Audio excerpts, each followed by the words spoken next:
and welcome back to my channel. And today I want to talk about some of the reasons why we are poor as a people, that is, as Africans. Now, according to my own observation and an understanding of our society, I've come up with some points that I would state here as some of the reasons why we are poor as a people. Now, one thing that I've observed is our family system.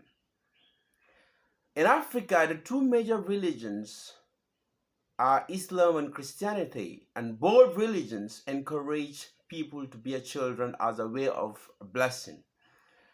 But that for me is perceived by the African such that it is a contributing factor to why we are poor as a people.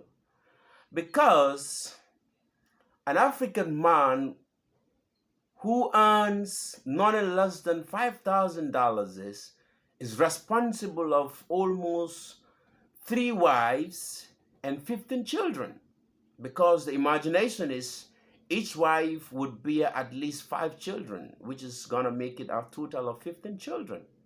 Now, taking this into account, you would see that there is going to be a high demand of financial needs on the father. And the economy of the world is such that we have to be realistic about it. Things will not just happen on their own. We would have to work, and in working, we would have to earn. And human beings do not have only one responsibility to take care of, because we need food, we need clothing, we need shelter. So if you are to have like $5,000 as a salary, and you have 15 children to feed, 4 wives or 3 wives, that's almost 20 people in one compound. You have to buy food, you have to buy them clothes, you have to pay for water, electricity, and all of that. And we believe that God is the one who does everything. Yes, we believe. But no matter what the situation is, we must be involved in that equation of sustaining our family. So like the Mandinka proverb goes, the eye does not carry loads, but whatever that the head cannot carry, the eyes could know. So we must understand that philosophy, that even though God provides everything, so long as we are going to be involved in that equation of provision, we must know how much we can carry and how much we cannot carry. So we should be very careful about that. The other thing is how conservative we are in our minds. An African man wants to stay with what he knows and that which he inherited. Now, because we've inherited certain ways of earning from our forefathers or from our fathers, we would want to stay and stick on to just that. We wouldn't want to try new things. And that is, as a result, we are poor. The other thing is, as Africans, we are such that we have a kind of a low self-esteem. We don't have what we call internal locus of control. We always point out others. We think other people will have to do the thing for us.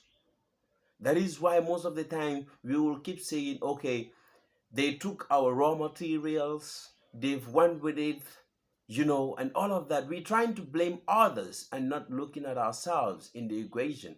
We must know that we are part of the problems, and we should be ready to solve the problems for ourselves by ourselves. The other problem we have as people is our philosophy about the world, our understanding about the world. Our understanding is that we are not going to last in this world. So what is the essence of gathering, all the funds, all the money, all the big buildings and all that? Because we believe that we're not going to stay here forever. So because of that, we always have a small house, we don't want to have a fat bank account and all of that. But I tell you, if we should do that, we are going to die, we know. But our children are going to inherit that. So that is going to make life easy for them. But instead, we would not do that.